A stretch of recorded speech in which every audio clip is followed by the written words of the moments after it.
Do I think that Vegas is going to finish the construction in time for the Las Vegas Grand Prix? Well, that's it. That's my intro.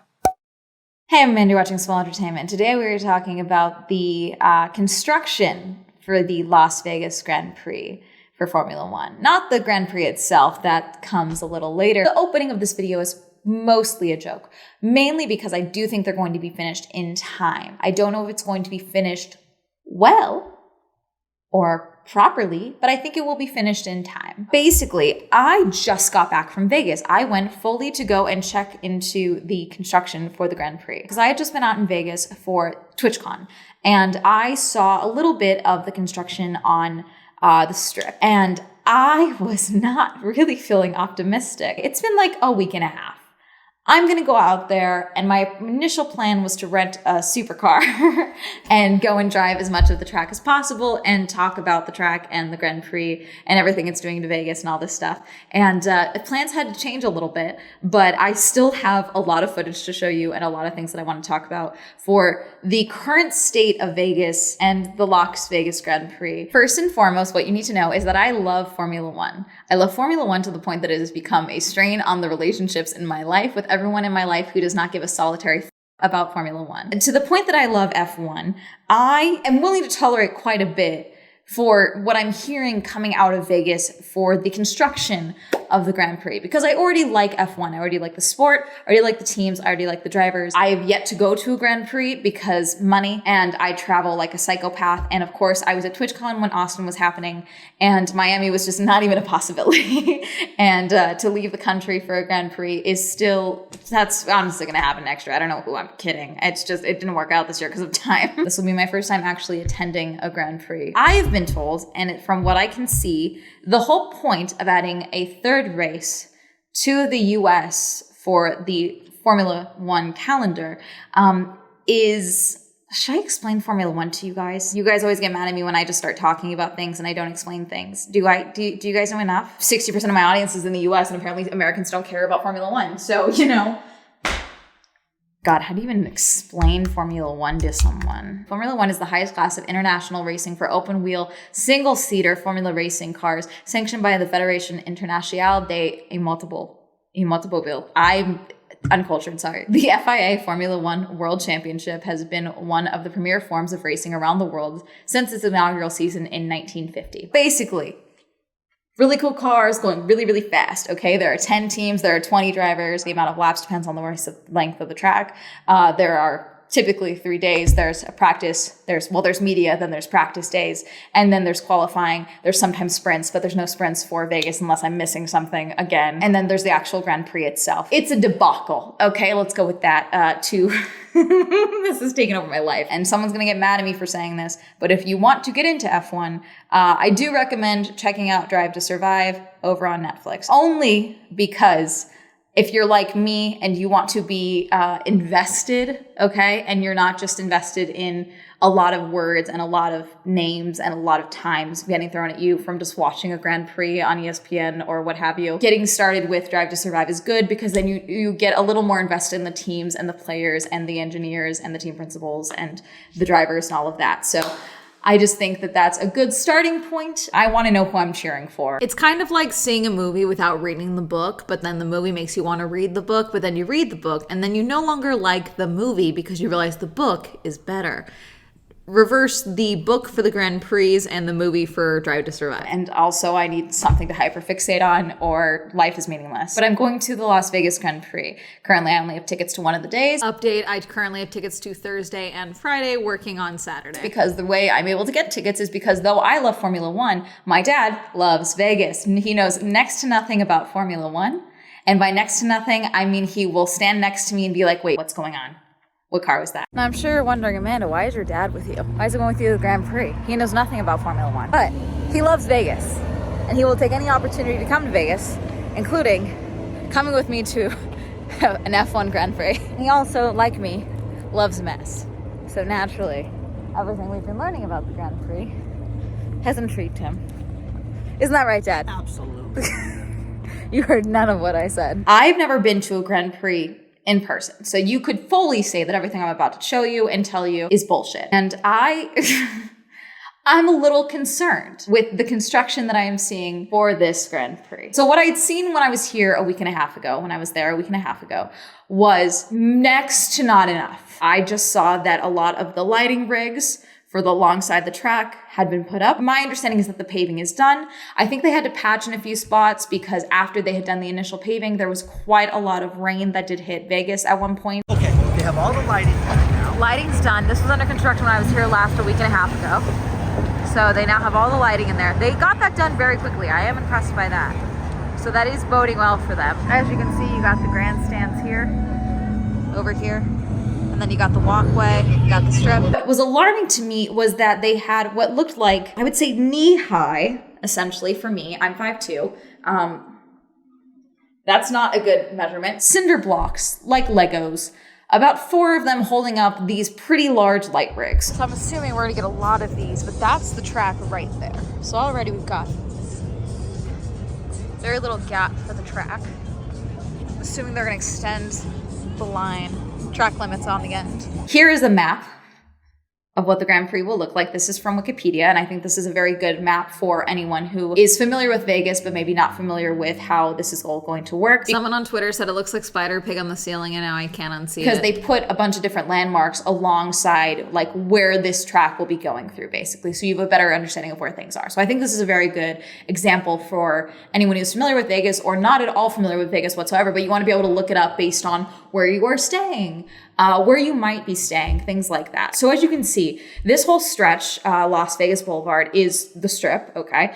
Now that is a very long stretch. They're gonna be getting up to their top speeds in that time. It's not wide, okay, but basically there's enough room for there to be some overtaking happening. And so my concern with what I was seeing, because that's a long stretch and they have like nothing done down that stretch. That's my main concern, is that like they have things there, they have things in place, but as far as the actual like barriers go, there's like nothing there. I'm hoping that gate is where they're gonna put the track limits.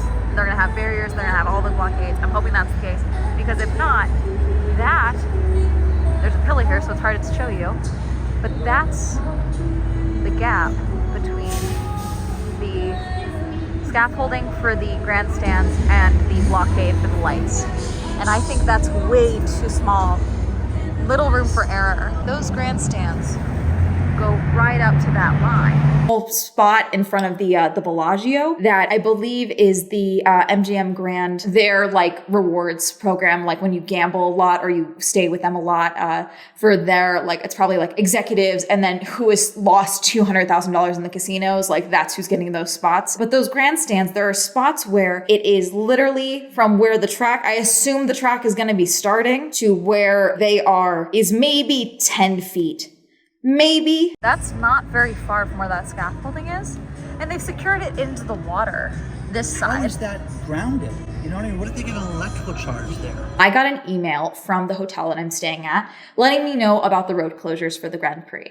So it's my understanding that Thursday, Friday, and Saturday, they are having the race on Saturday so that it will be on Sunday for all the European fans, which is fine. I get it. But also it's like you're making this whole GP because you're trying to raise fandom in the US is how I've been sold it, basically. And it just seems like a very odd timing if that's the whole point of the GP when, like, you know, you don't do that for the other Grand Prix. I'm just saying you're getting some mixed signals here. What are we? So here's a little close up of some of these blockades. So these are cemented in, it looks like. These are bolted to the ground. This is part of the permanent wall. That is what I'm seeing all over the strip. These are the more temporary pieces, I'm assuming. So those are heavy, but the question is, they just kind of lock in together.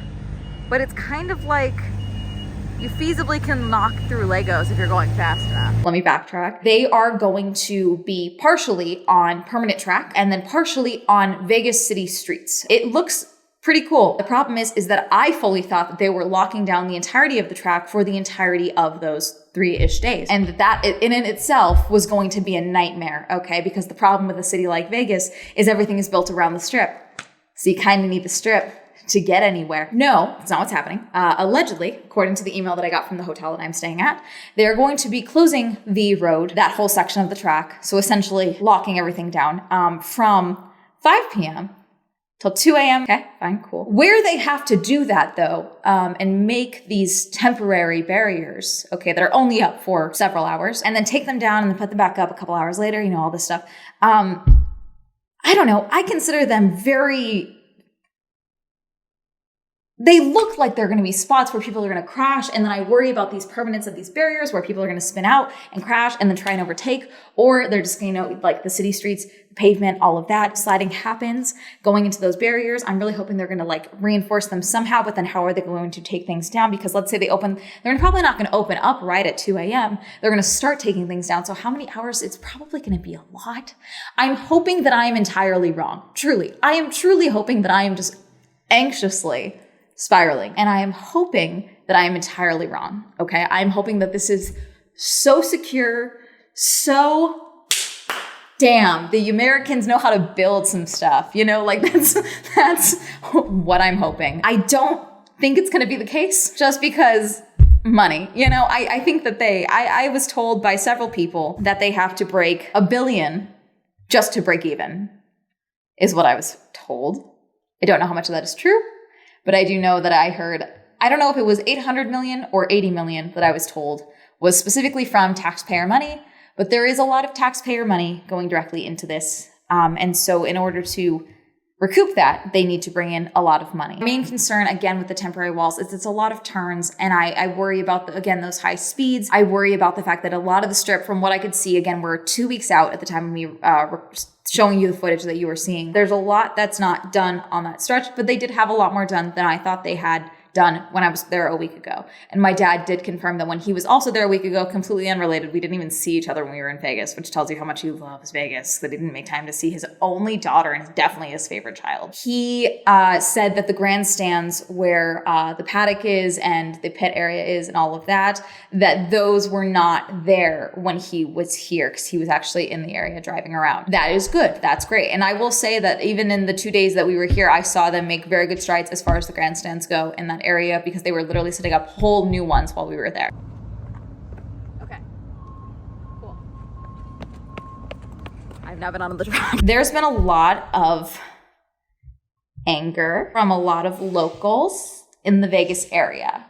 In my opinion, for good reason. The worry with events like this and bringing a sport like this with this amount of money in it into a new location, especially in a city like Vegas, is I think we're going to see a lot of trickle up and not a lot of trickle down as far as the money goes.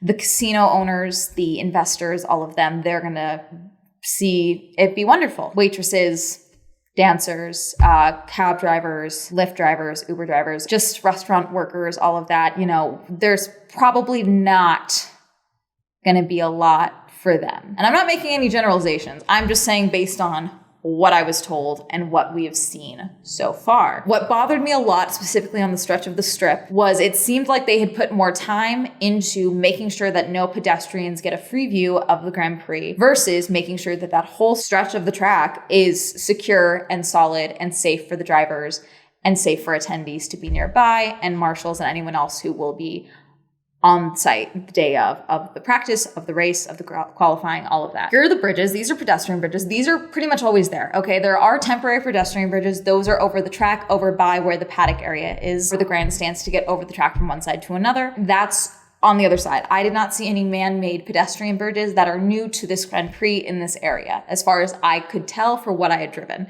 It was only on that side, on the other side of the sphere. The pedestrian bridges are always there, okay? They're always there. Tourists, people work there, locals, all of that, okay? They put up one-sided film, basically, on these. And basically, my understanding of how this works is it looks white on one side and it's dark on the other side. And when they hit light at it at a certain angle, you can't see dick. And certain spots, and you can see this clip here, some people had started peeling that off because how dare you not let me see things that are happening in my city when you were using taxpayer dollars to do it. Understandable. Totally get it. I can't find an argument against that, frankly. A lot of the pedestrian bridges over the strip and nearby the strip have these fun little, what look like torture gates, but are really just incredibly secure gates that are up against these barriers to make them even skinnier, and they are lit along the side because they have enclosed the top of them. These enclosures are to prevent anyone from throwing things into the track, you know, and also I'm assuming to prevent anyone from taking a little leap of faith to be the lizard that ended up underneath Fernando Alonso's car during the Singapore practice. Just in case. Totally understandable. I get it.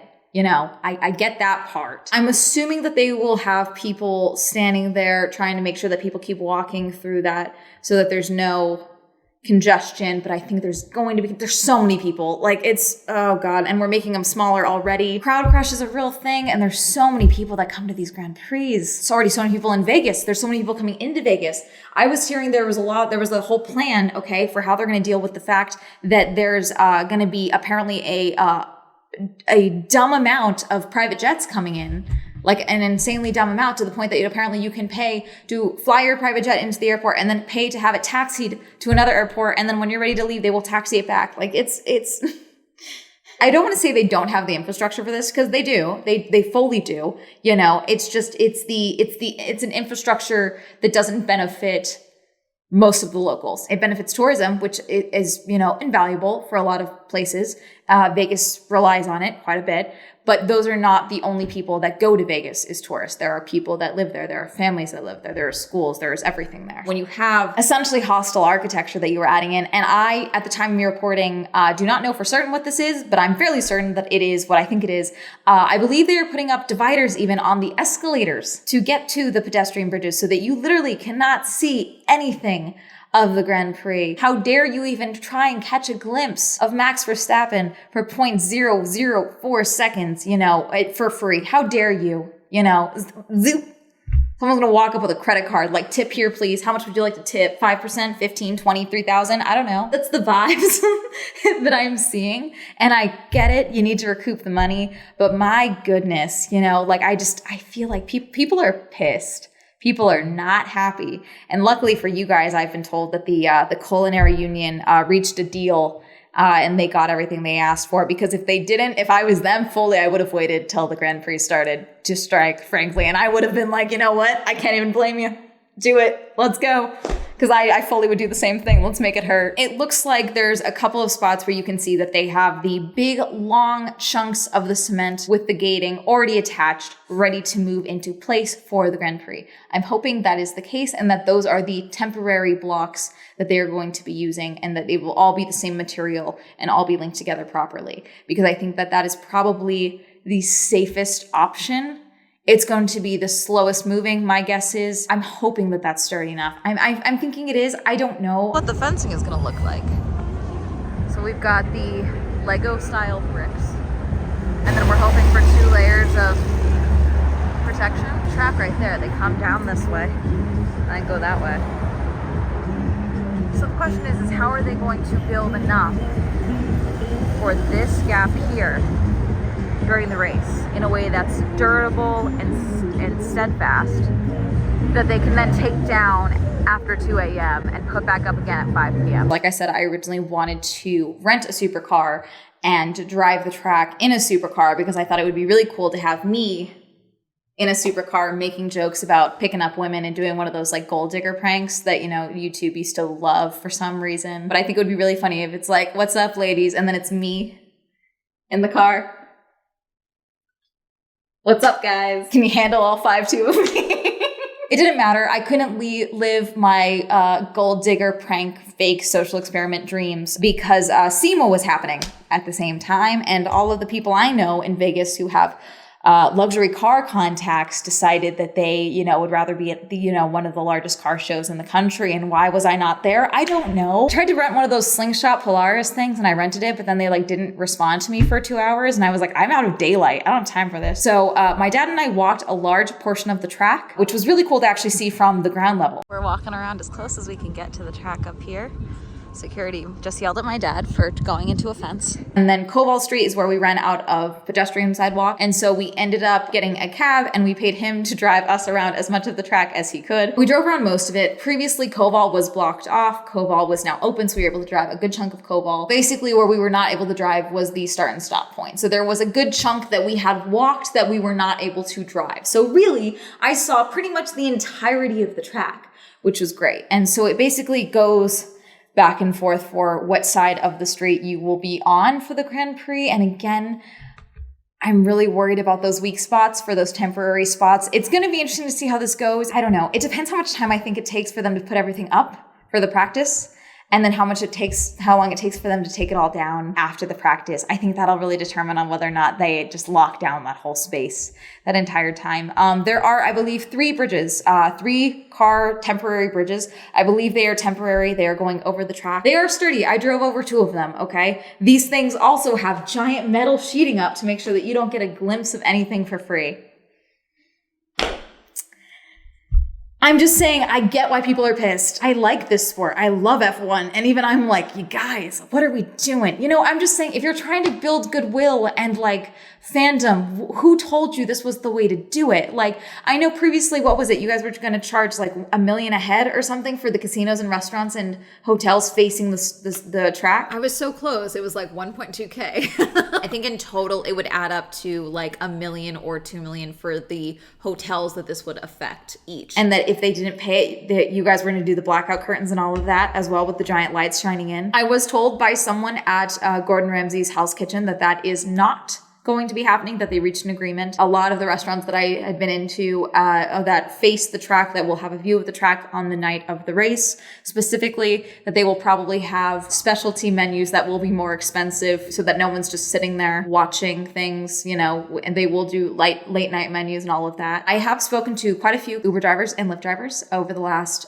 2 months of going to Vegas. Pretty much every single one of them, when I asked, what are your plans for the Grand Prix? They all say not here, so they will not be in Vegas for a good 25 that I spoke to, which is not indicative of the entirety of the population of Uber, Lyft, and taxi drivers. I know taxis just announced that they will be adding a $15 surcharge because they believe that Europeans don't tip, and they are going to make up for that. Lyft and Uber, I've been told, are not doing that. That being said, if a lot of Uber and Lyft drivers choose to not drive, then I think we could possibly see some insane surge prices.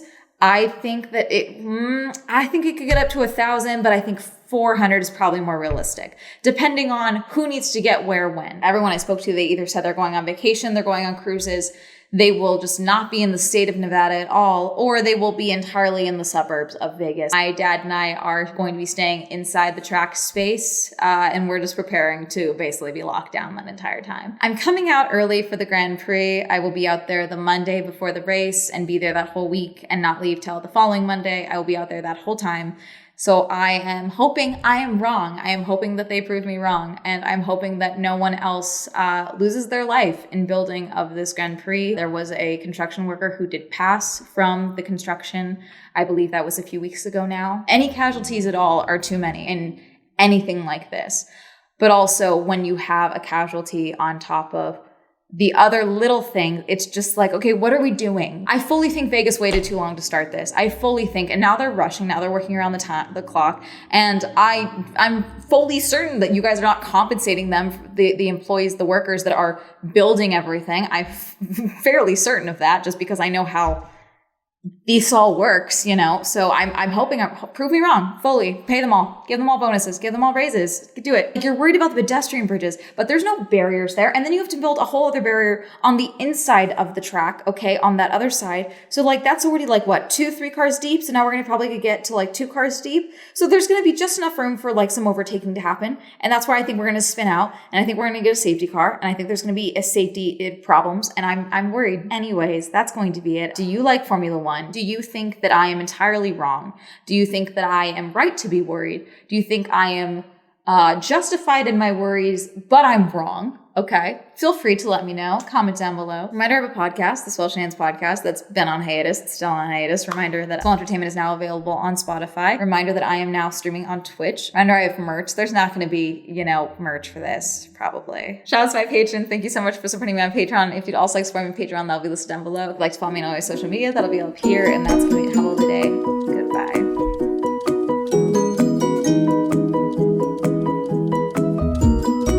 I'm fine if Max wins. I would just prefer if someone else, got an opportunity to. That's all I'm saying. Thank you, Amy, Andrew, Alan, Awful, Aslan, BJ, Cameron, Christopher, Chris, Crispy, Crispy, Crash, China, Corey, Daniela, 31, Don, Donnie, Elliot, Evan, Eric, Eal, Ghostly, Hopeless, Homer, Incognito, Jasmine, Joe, John M, Jordan, Joseph, Justin, Kenny, Kim, Kristen, Lauren, Lamb, Lex, Lise, Luis, Mae West, Madeline, Matt, Matthew, Medic, Meme Lord, Michael, Michael J, Michael T, Micah, Nathaniel, Pat, Penn, Pink, Philip, Richard, Rob, Rosie, Red, Robert, Ross, Ryan, Sam, Serena, Skylar, Simon, Tasha, Timothy, Heavenly Plastic, Tyler, Tenzin, Tom, Thomas, QWERTY, Victor, Randy, Winter, Wendy, Will, William, Zendry, Zwink.